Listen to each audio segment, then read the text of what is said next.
conditions météo de ces derniers jours vous ont fait réagir. Une opportunité de faire du ski ou de la luge pour certains, une contrainte voire un danger pour d'autres. Que vous habitiez à Fontenay-le-Comte, à La Roche-sur-Yon ou à Saint-Jean-de-Mont, vous n'avez pas échappé et vous avez vécu au ralenti depuis ce lundi soir. Alors tous les métiers de l'ombre ont continué à se mobiliser.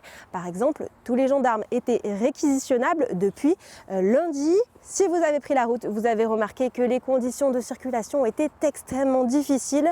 Le réseau routier départemental le plus fréquenté représente 950 km. C'est donc sur cet axe que les agents se sont concentrés. À noter que la totalité des 30 engins pour dessaler et dégager les routes ont bien évidemment été réquisitionnés. Du côté de l'autoroute, la 83 entre Montaigu-Vendée et Fontenay-le-Comte était coupée ce mercredi matin. Une décision prise suite à de nombreux incidents impliquant des poids lourds avec la pluie verglaçante. Entre les hommes et les femmes en jaune, le PC sécurité, une soixantaine de personnes étaient d'astreinte à Vinci Autoroute. Et enfin, pour les transports, après 2 jours sans transport scolaire, vos enfants pourront reprendre le chemin de l'école. Utiliser ces plaques de cuisson, regarder la télé ou encore chauffer tout simplement sa maison. Beaucoup d'équipements dépendent de l'électricité.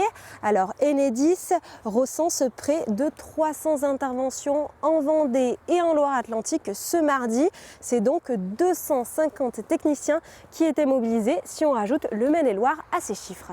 Le service départemental d'incendie et de secours de la Vendée a été très sollicité. Les équipes ont néanmoins pu faire face aux appels sans surcharge notable.